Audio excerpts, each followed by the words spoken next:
All right, now that I've blushed beyond reason, let's start with a poll. I would like to ask you to raise your hand if you have never, ever looked at a ranking of an LSP, NIMSY, CSA, Slater, a national ranking maybe, in your country, you're in the top translation or technology companies, or in your sector. So if you've never, ever looked at a ranking, please raise your hand. All right. A very small percentage. Everybody loves a good race, right? Look at the annual report of GALA. Anybody knows the growth of client membership from 2017 to 2018? Any volunteer to tell me what percentage? Yeah, Alison, that doesn't count. You wrote it. 43%. Everybody loves growth because growth is a must. It's a tonic for companies. If you have growth, you can invest in new ventures, you can attract and retain talent, but if the growth is profitable, of course. And growth is a matter of do or die. If you look at the top biggest 100 company on the New York Stock Exchange from 30 years ago, the ones that return solid returns to their investors, well, the ones who actually didn't grow organically sufficiently, half of them, within 20 years, were delisted or bought. So this also is to say that organic growth brings a higher return to investors. So there are multiple paths to growth. What I'm going to try and bring today is help you and maybe impart some of the knowledge and the big mistakes I've made during my career. I accompanied some companies to growth. And the first thing to kind of ask yourself is, where does my growth come from? We have in the audience here a lot of different companies of different size. We have also big companies and corporate buyers, again, of different sizes. So where is your growth coming from? Then I look at how to grow today and tomorrow. During the GALA program, there were 15 sessions with the term AI, and another 13 with technology, automation, efficiencies. And that brings a lot of questions for leaders today. Or how do I grow today and tomorrow? And then I'll give you a little bit of a peek, as they would say, open the kimono, on some ways of setting up your growth engine. So, for those of you who don't know me, and there are some, I hope, I was a student in political science. And I ended up working in the French embassy in Dublin in the mid-90s. And after 6 months, I realized that this was the most boring job I could expect. And this is a tough realization when you've studied and you go, oh my goodness, I cannot be writing reports for Diplomatic Pouch any longer. This is going to kill me. So I was lucky enough to be in Dublin. And that was the hotbed of localization in the mid-90s. I saw an ad in a paper. A company was looking for a translator. Now, I am not a qualified translator by far. Decent grammar, decent spelling, and I was given a test about hardware, describing a computer. I had never touched, this is not a joke, I had never touched a computer in my life. French universities were a little backwards at the time. So I called a friend, because you've got to be resourceful, right? I called a friend and I said, Connor, I need to learn about computers this weekend. And he said, that's going to be tough. He had an IT security firm, opened his office on a weekend. I took a dictionary because we didn't have anything else at the time to translate, right? And I did this brilliant one-pager about peripherals and motherboards, etc. I handed in proudly my test translation, and the manager who recruited me, she was very brave, said, perfect spelling, perfect grammar. You obviously don't know what you're talking about. She hired me, and this was the start. It was a company called ELT that became Donnelly, that became Stream International, that became Lionbridge. And I stayed at the same desk, 4 different names over a couple of years. But this manager, she was not a manager, she was a leader. She came to the office every single day, an hour and a half earlier, to teach me to be a decent translator. Well, I was a translator for 3 months, and then I evolved. And at Lionbridge, I was a little bit like the one-woman band. I did DTP, project management, production management, And I loved customers. My happy days were going actually to customers and trying to figure out how we could solve their problems. So I resigned from Lionbridge. And the CEO called me. I was going to a startup, and I was going to be a salesperson. And they were going to buddy me with a senior salesperson to learn the tricks of the trade. And when the CEO of Lionbridge heard I resigned, he called me. And he said, "What are you doing? Are you crazy? You want to work in sales? Here's a job in sales." And from one day to another, I ended up in sales, and I stayed at Lionbridge. And it was the toughest year of my life. I hadn't got a clue. I didn't know what I was doing, and I worked so hard. And the first year, I brought $455,000 worth of business. And I was told, that's not good enough. Your quota was $2 million. That was my first year in sales. Long story short, I moved on then. After 13 years in Lionbridge, I moved on to Moravia. And at Moravia, I was running sales and marketing. And then after 4 years, so very much in the tech industry, and I was spending all my time on the West Coast. And then I moved to a company that nobody knew about called Explanation. If you look at these companies, they all experience growth. At Lionbridge, organic growth, but also quite a fast pace of M&As. Moravia was a different story. The company had made a deliberate choice not to do M&As, to only grow organically. And during my time, we went from 20 to 100 million. When I went to Explanation, I got a call to say, we need help. We need to fix sales. The company is not doing well. The first year I was at Explanation, we had 1.2% EBITDA. Constantine said to me before, well, that's good, at least you were not in the red. But with 1.2% EBITDA, think about investing in your company, it's very tough. And we grew to 30, organically and also M&As. And each time I moved to a different company, there were a few sneers. When I moved to Moravia, I was told, little Eastern European company. And then suddenly, oh, look what happened. Same thing with Explanation. So at Explanation, I became the CEO, and we decided to sell the company. Our investors had been there since the 90s. They invested in statistical machine translation, and before that, in rules-based. And they thought they lost their investment. Long story short, very happy investors has gone in retirement in the islands in the Caribbean, so it was actually a very nice success story. Now, where does the growth come from? I'll talk a little bit about organic growth and about M&As, less about M&As, more about organic, and I'll dive in a bit on sales and the myth about sales. So, organic growth. Let's start with the negative. Why does typically a company struggle with growth? Well, usually there's 3 levels where it can be actually a hinder to growth. At organizational level, at management level, and also at strategy level. I will not go into all of those, but I'll focus on the ones that you see are circled there, starting with the focus of the organization. So, if you're struggling with growth, you need to ask yourself why, and really dive in to figure out what is happening. So, and thinking, what is it that you're good at? Right. You know, it's been really, a lot of times I've been told, you got to come in and fix sales. That's the classic. If a company is not growing, it's because the sales engine is not going. And I don't think that's the case. It's part of the mix, but it's not all of it. So, thinking about what you're good at, I wanted to share with you. This is like an actual strategy sheet. I hid the actual content of it, but one pager can help you really define where you're at and where you want to go. Starting with your objective. As a company, where are you headed? Where do you want to go? Also your goals. Your goals can be financial. You want to be a 100 million euro company by 2022, and your EBITDA should be 10, 15, 20%. You know, these overarching goals. This is the kind of sheet we share with all of our employees, so that they all understand where we're headed. And then, how do you get there? So, first of all, where to play. Think very hard, who are your customers? What's the best fit customer for where you are today and where you want to be tomorrow?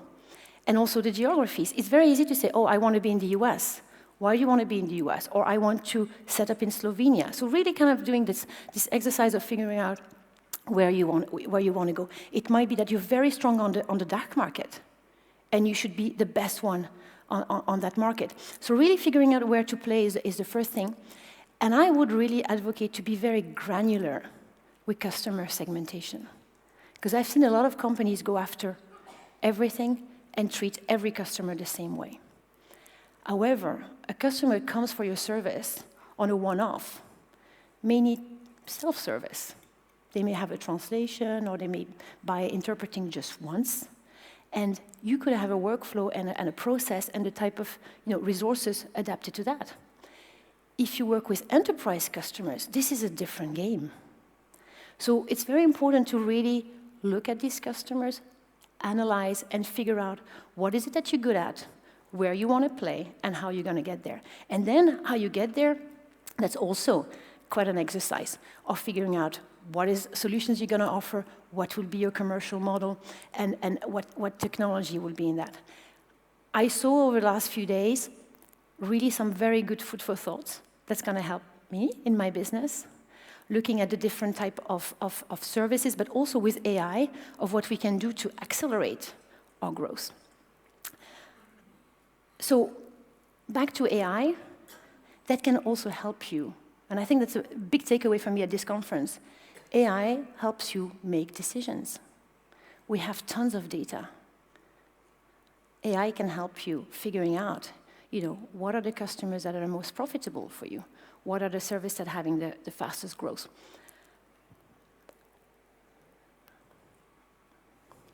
So, you're going to say, every growth is different, and it's true. Every growth journey is different. However, there are three broad fronts that you should be considering, in my humble opinion. The first one is about investing.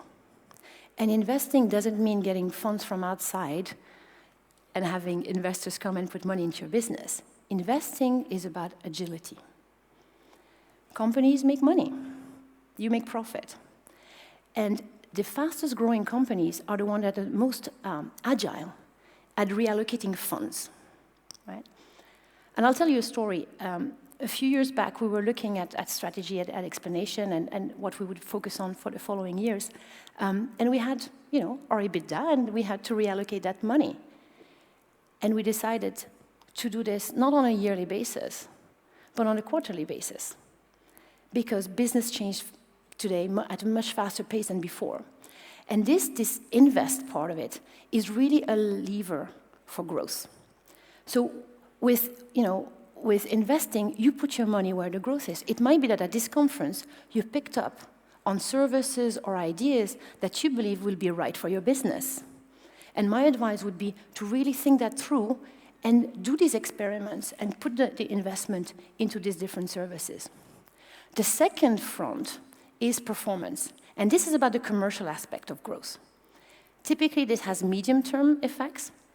And this is about sales and commercial outfits. And I'll talk about this in a minute quite in more depth. The last one is creation.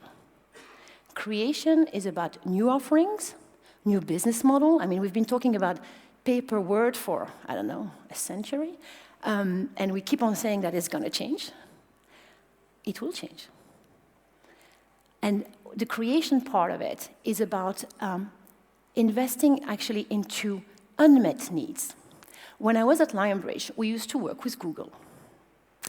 And we were doing classic services for Google, so localization services. Yeah, you do it in 10 languages, you do it in 50 languages. But Google came to us and said, you know what, we want to do in-country testing. And this was kind of rating of Google Maps or inputting data, etc. We had never done that. And we created a hell of a good proposal for Google and got super scared because in that proposal, we gave Google all the keys to do it themselves. That was a big gamble. But this gamble became one of the largest source of growth, organic growth at Lionbridge. And we were bold enough to say, we can set it up This is not a classic service we have, this in-country testing, but it's about talent identification. And we have that talent. We have translators, we have revisers, and we said we need a different type of talent. We need students.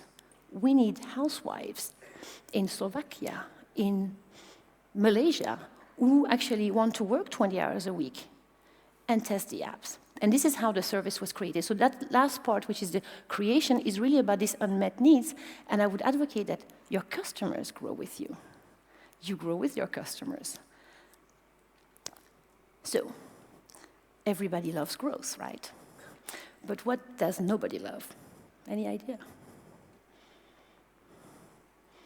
Come on. Failure. Nobody likes failure. Failure, I would advocate, can be a good thing. Nobody loves salespeople. Salespeople, come on. Once, at GALA, somebody introduced me to another member and say, hey, this is Véronique. She's the best salesperson in the industry. It was meant as a compliment. I was offended. Because also these images would come to me. Sales is like it's pushy. You go into that shop, and the shop assistant tells you, yeah, cycling shorts are all the trends. They will suit you.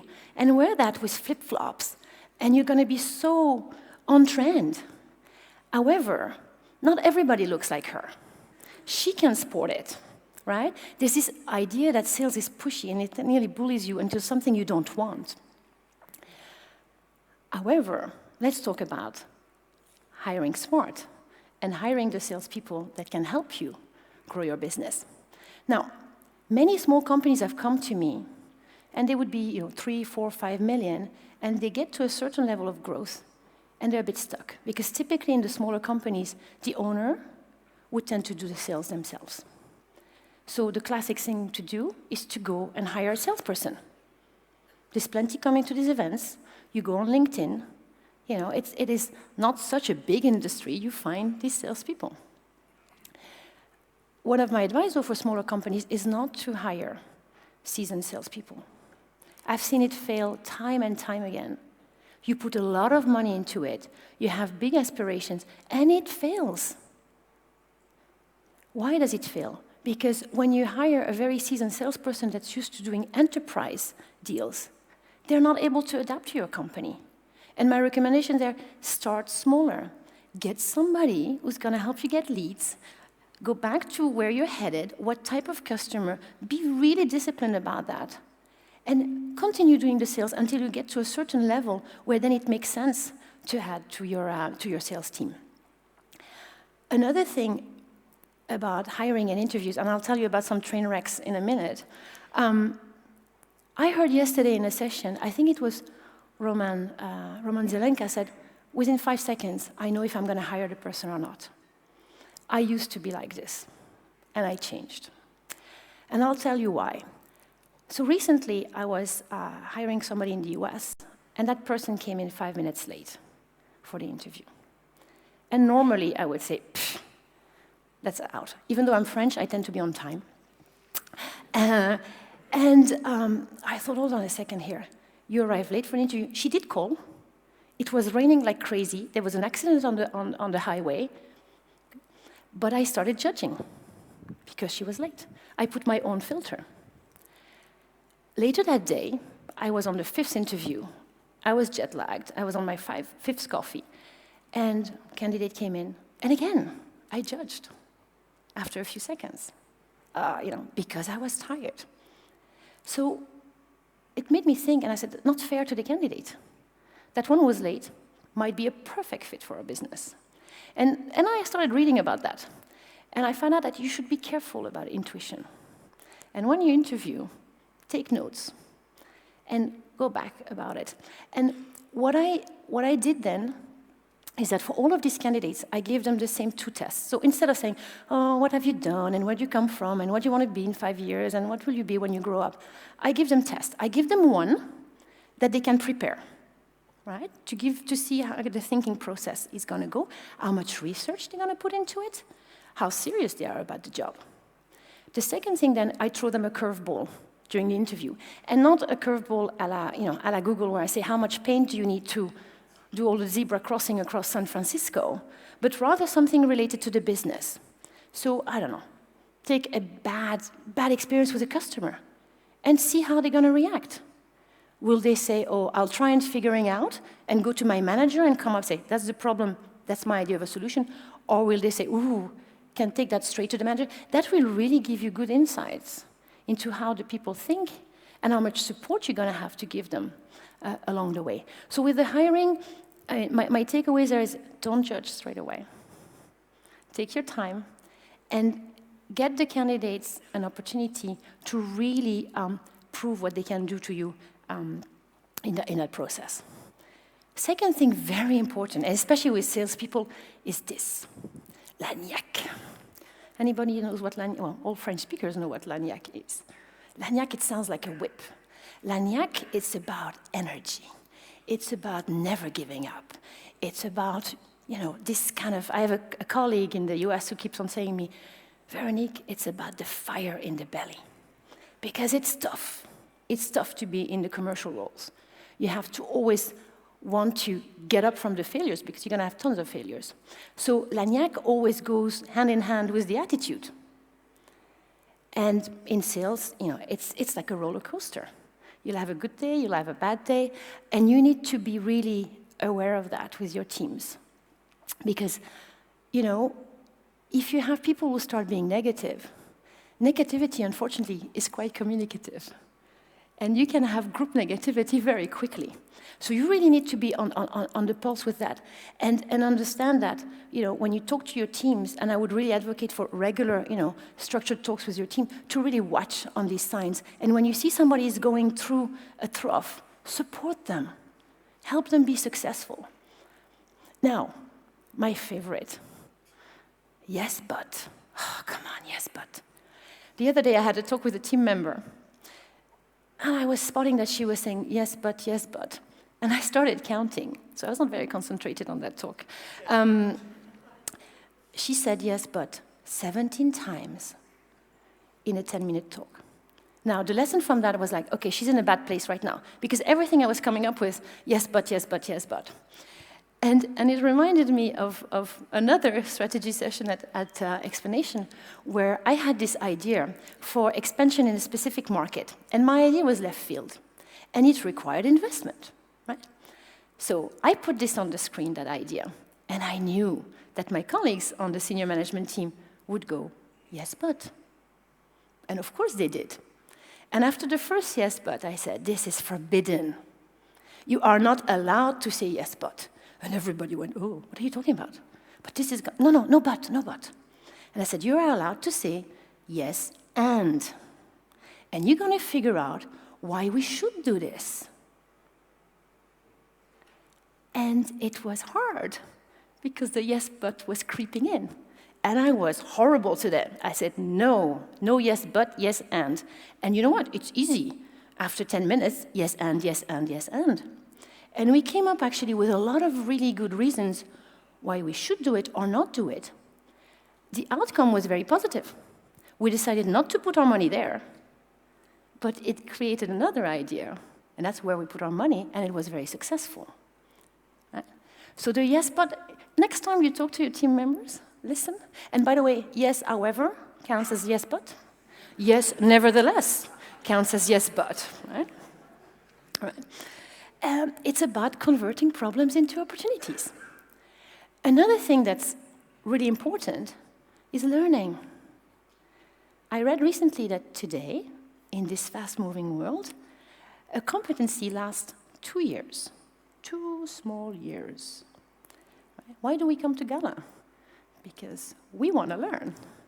We want to keep on upskilling. 2 small years. So talking about investment, very wise to invest in your people. Also, flip side of that, if a salesperson says to you, or a team member says to you, I know this. Well, 2 small years. There's many ways you can help for free, in all fairness, for people to ramp up and to upskill. Kore was mentioning it about the GALA webinars and all of that content. and you pay one membership and you have access to all of this. We've done that in our organization. And I had the other day, even our CTO said, I thought there was this GALA webinar, something on NMT. And I said, yeah, go there. And this is really, really important. Same thing with salespeople. You know, they may have been in the business 20 years. There's some core principles that you should always, know and apply. But you need to develop your skill set. You need to understand where customers are headed. So the train wrecks. Right. So I've made bad hires. Many. Too many. The plus side is now I realize it much faster. And why? When I started that explanation, I made this mistake of hiring people who were too sophisticated, too senior for the roles. They wanted to sell to enterprise customers, and we were not equipped back in 2012 to deal with enterprise customers. And typically the seasoned business developers, they are not very good hunters. They're very good at putting solutions together. So I did that, realized it, and just changed our model and evolved the model. So it's back again to this agility and this change. Also, one thing is that if you're looking for salespeople who are going to bring in larger deals and big relationships, if you look on their CV and they've changed companies every 2 years, ask, how possible is that? Because really, to build relationships, it takes time. I know everything changes, but good relationships take time.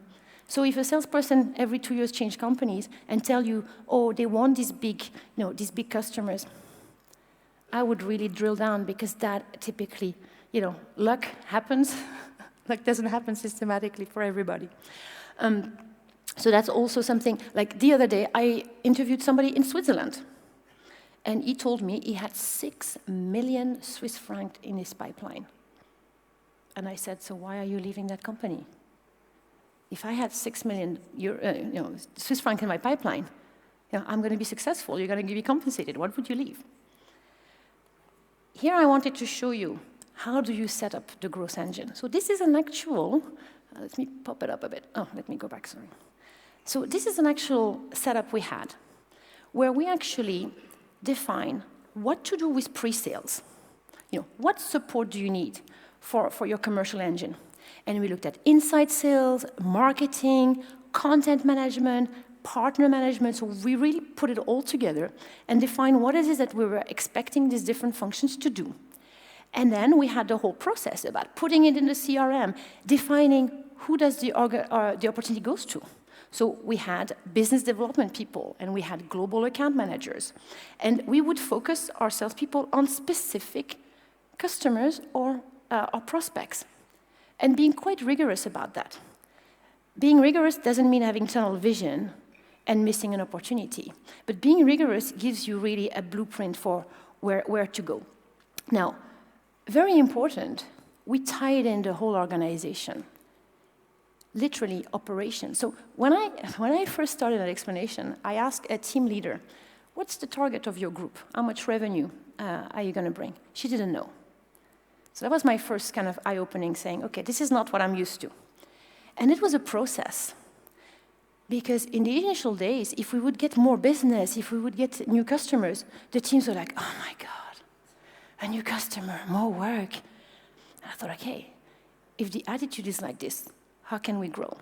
So it was really a process with the team, involving them and helping them and making them also feel valued for the work they do, because your project managers are your best salespeople.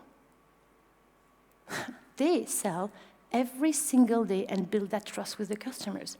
And we make every project manager feel that. Extremely important. What happened? They started spotting opportunities. We got a whole mass of leads from our project managers. You know what? I think this customer struggles with in-country review. We should have a discussion with them about this. So having all this alignment and being very, very clear that you are, where you're headed makes a huge difference. So we had some rules. We said, you're not allowed to covet. We said, it's always what is best for the customer. I don't want to hear, oh, where will the revenue go? Who cares? If you get the business, you'll figure it out. I used to have this great operations manager in Dublin when Dave and I were working there, when I was in sales. I would say, I would ask her, and what do you need, etc. in operations. She goes, Véronique, get it, I'll figure it out. And that stuck with me because that attitude was brilliant. And she was a wonderful ops manager, and she had also this lagnac. I don't know what I say lagnac in Irish, mind you, but okay. And also we had this setup in region, and we said, there is no excuses not to help your colleagues, no excuse. You have a trough in production, that happens. Well, you know what? Lend your project managers to your colleagues who have a peak. And there can be all sorts of mechanisms to reward people, but just the principle, there is no excuse not to help your colleagues. And that brings such an energy and such a team spirit in your company, you would be amazed at what you can achieve. And then, of course, the last thing is leading by example. So we said, you're a regional manager, you're not sitting behind your desk there and telling people what to do. You are out there meeting with your customers, and you're leading by examples, because when people see you're putting that hard work, they will mimic that. Then, the monster of KPI. I don't like KPIs. I really don't like KPIs. Now, there has to be discipline. There is just no going around that. Whether you have AI or not, your salespeople need to be logging the information in a system. There's no excuse for that, right? Now, apparently from the session I attended with Anne-Marie and Joseph, there's much faster ways of doing that, but it has to be done. So if your salesperson says, I don't have time, no, that's not good enough. However, when it comes to measuring people, you really have to be careful with KPIs. KPIs is also back to focus. How can you have 10 different things that you measure? We're talking here about salespeople, but in any case, don't you know what's your main goal? I also would advocate, if you're a salesperson and your compensation or variable is based on so many parameters, do you really want to pay that variable? Ask yourself that. So KPIs, I'm always very careful. I'm not so smart, so I like to have things simple, but it helps give people direction. And if you're clear about the direction, they'll be clear about execution. So KPIs, I try to ban that word, and rather talk about goals, but make it very simple. And then remember, you may set it wrong. You can always readjust. That doesn't have to be cast in stone. And yes, VUCA. I would advocate that we probably always lived in a VUCA world. In the 1930s, it was all maybe happy camping with all the changes politically and the Second World War looming. Not a lot of certainty. However, it is true that today things change much faster.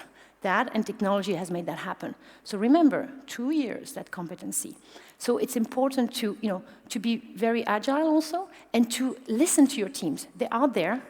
So this out-in, super important. You can't be everywhere. So you need to listen to what your teams, you get to go to GALA, go to customers, tell you about what's happening in the market. Innovation.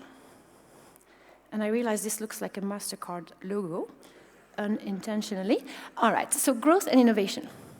Now, what I'm going to say you may not agree with that.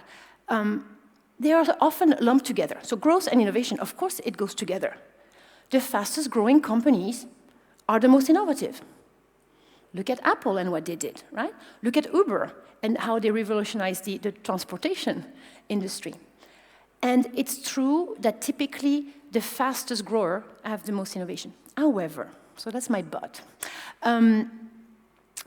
you are, in my opinion, better off separating these two.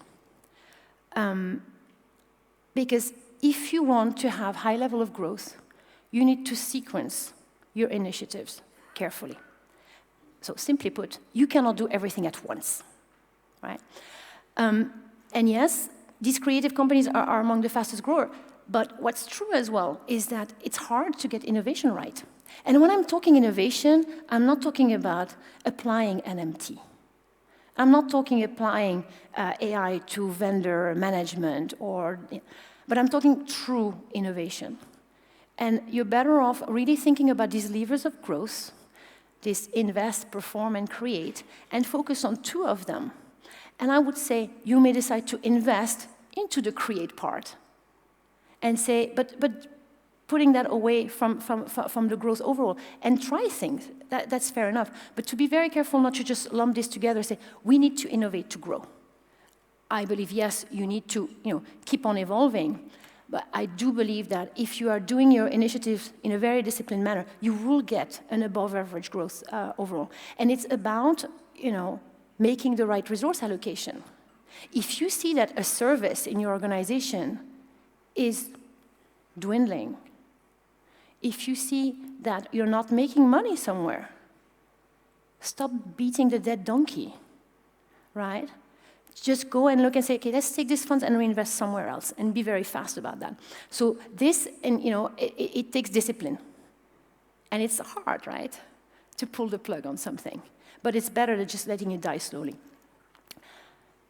And here, I think that's my favorite point. So #customer obsessed is our internal motto. Right? We have a lot of young people working in the organization, so we put the hashtag to make it a little cool, right? And it's the biggest learning of them all. There's a really old book called Good to Great, and I keep on rereading that book because it just says, do the right thing, the right things will happen. And if you really focus on the customer, and I don't mean, doing stupid stuff. I mean, listen to the customers, they will help you grow. And, if customer focus is not in the DNA of your company, growth is not sustainable. Simple as that. And I hear many companies say, our teams are very production focused. Okay, then you need to change that. You need to lead by example and show how you're going to change this mentality, this mindset. So for me, each time I was hired to fix sales, I look back and I laugh. It was never about fixing sales. It was about evolving the mentality and the mindset of the organization and get everybody to row in the same direction. And it's easier said than done, I grant you that. You can hire as many salespeople as you want. That's not going to fix it. You need to really rethink how you position your company, and do you have that customer obsession in your DNA? And what does it bring? It brings customer loyalty, right? And you don't get customer loyalty with discount and manipulations and carrots and sticks. This is now how you get customer loyalty. Customer loyalty is when a customer stays with you, even if you're more expensive, even if your technology is not the best, because they want to work with you, because they know that you're reliable and you help them and you grow with them. And if you look all around, around you, buy this, you get one free. This is all manipulation. This is all short-term. Customer loyalty is something that takes time. And I know, like in our explanation company, our first customer in 2001 was BNP, a big bank. They're still with us in 2019. That's customer loyalty. So that's it on organic growth. I'll go a little bit about M&A now before I wrap. So that's what we all want about M&A. And this is a path to growth. I showed you before, with Lionbridge, we went from 50 to 350 in that 13-year span with a lot of M&A. And we want that, the happy story. It can end up being that, right? M&A can be really painful. So I thought to share some examples, and I'm going to get you to guess, right? So this one, that's the good, right? So this company bought another and made a commitment to really act fast in merging. They had dedicated teams to make it happen, with local participation, so remember the out-in, regular communication on the objectives of the merger, clear direction, and they really focused on customers and staff, right? Also, global production methodology. So within 12 months, happy camping, happy family. Anybody guess this one?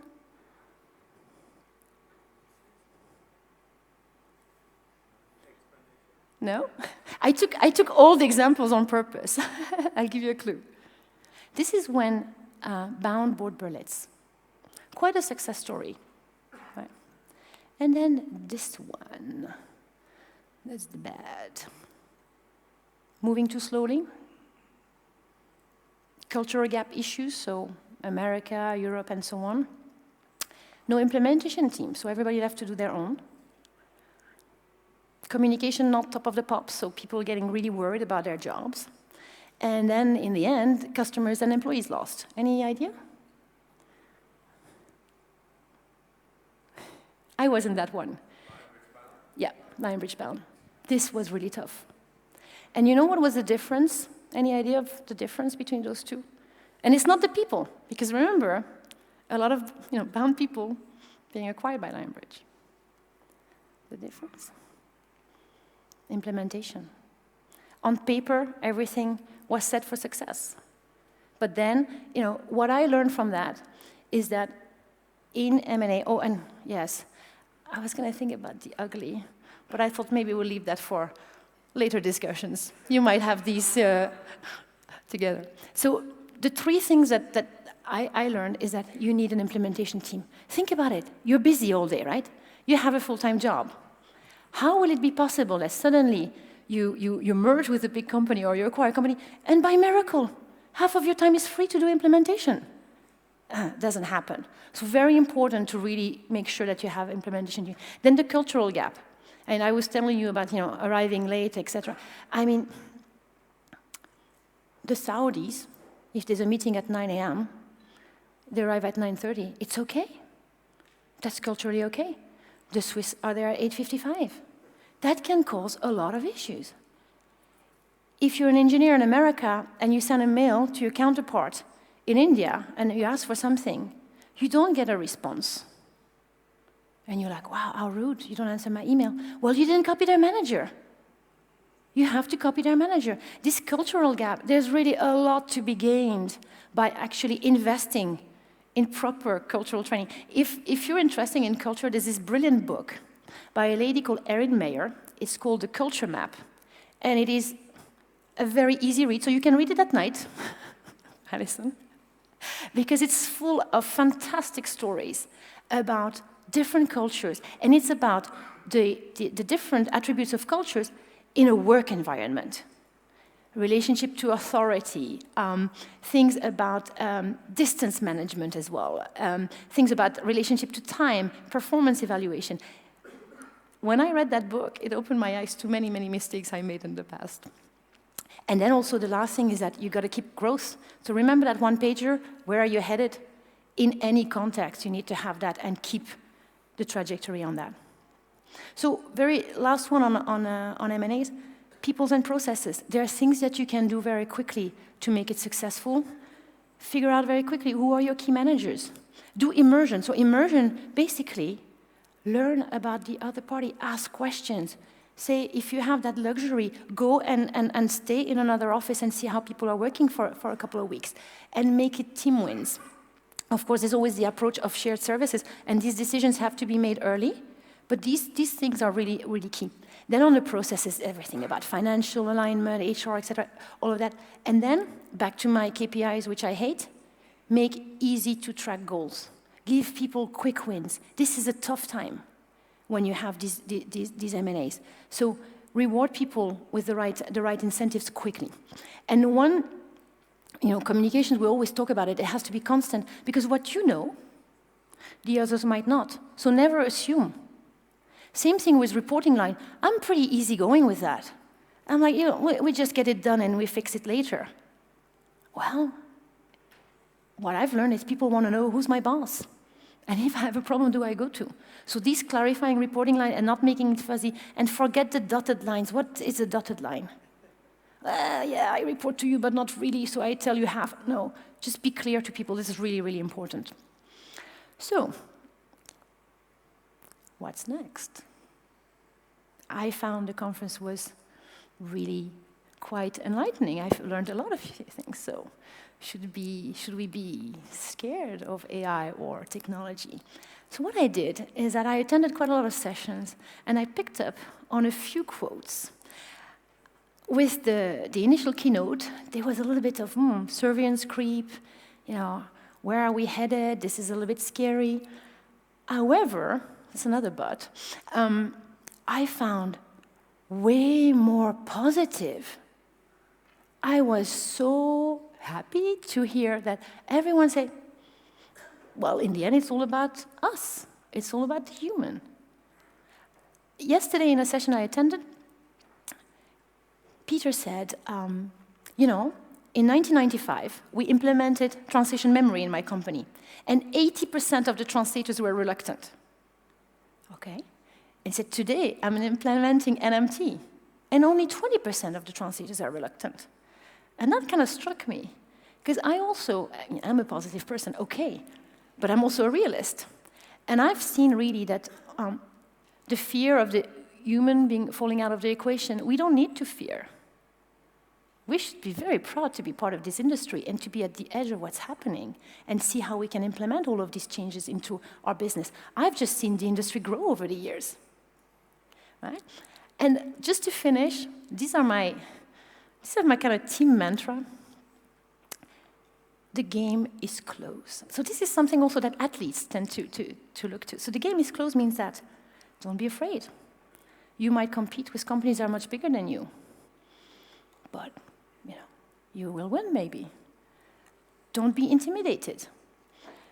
The second thing is back to this investment is that you've got to be agile and making these short-term experiments. You never know. You might find the golden nugget that's going to boost your company to the next level of growth. So don't be afraid of these short experiments, and don't be afraid of failure. I mean, if you don't fail, that would be really weird. And you will have failures. But then sit down. Why did you fail? What can you do better next time?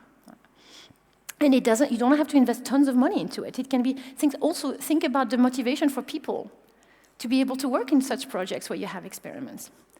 And growth comes from being alert. You wouldn't be here if you were not alert, if you were not keen on personal development or company development. Always keeping alert, always keeping a finger on the pulse is also part of growth. The one I really love is that the tone is in your fingers, right? If you give Van Halen a crappy guitar, it's still Van Halen. He will still do a good tune, right? The tone is in your fingers, your style. And then, to conclude, your team. We are nothing without our teams. They support us, and it's our duty to support them. And team, you never win alone. You always win as a team. Thank you very much.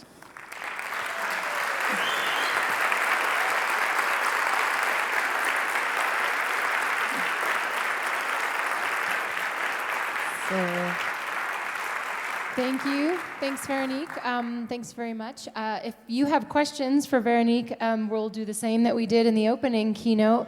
Please step up to a microphone. We have a few minutes, and really our remarks to close the conference are super brief, so let's take a few minutes, if you like, for Q&A. Anyone?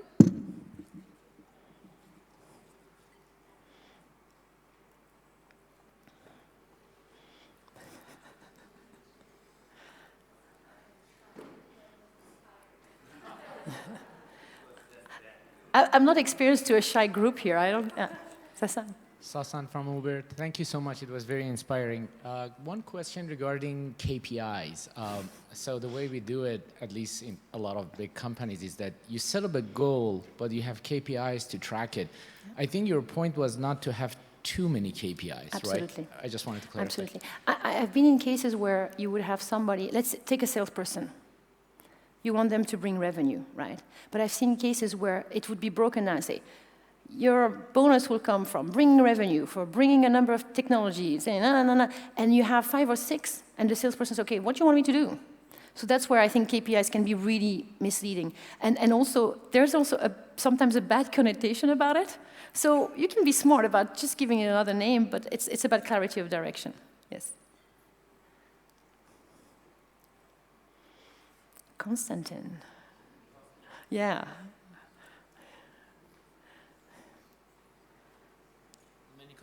Many conferences that we've been together to had a disruption as the main topic. I haven't heard disruption for some months now, maybe not even once at this conference. So what do you think? Are disruptors are all gone? What do you think about all those new companies that have been getting investment in the last 6 months? Tens of millions of dollars. And we're not talking about them. Why is that? Maybe I'm blasé. But I think disruption is there anyway. And what I mean by that, change is a constant. So we might label it disruption. I just think it's all about adapting to change. And what I was saying about change happening much faster, that's the challenge companies have. And for companies to grow, it's tougher today. That's for sure. It's tougher today because of market conditions. It's tougher today because of enhanced competition, disintermediation. All of this makes it tougher.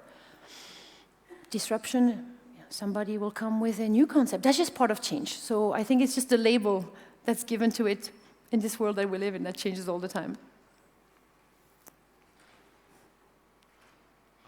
Hi, John from Transpiral. So I have a question going back to the example you used with Bound and Lionbridge. So we were a vendor to Lionbridge for a while. We were a small vendor for Bound. Do you have any advice for vendors when something like that happens? Yeah, that's a very good point. So first of all, be close to your customer. That's now, and have the relationship with the vendor management team or whatever it's called.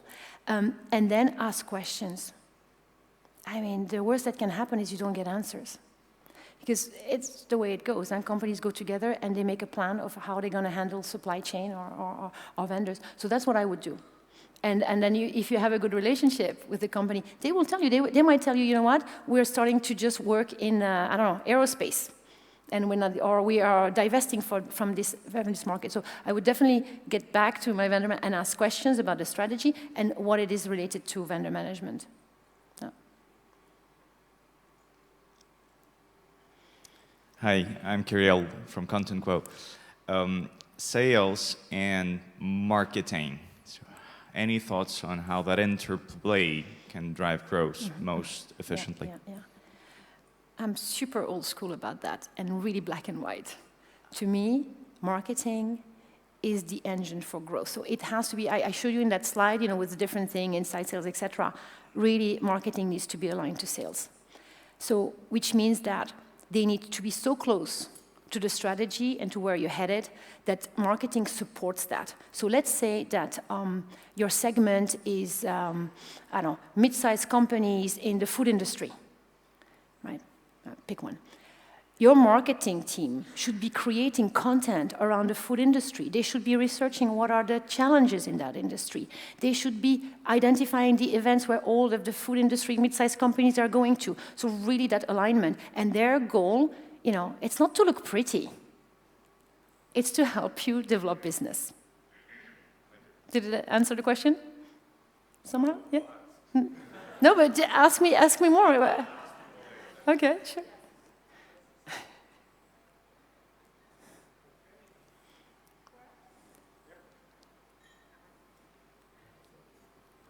One more?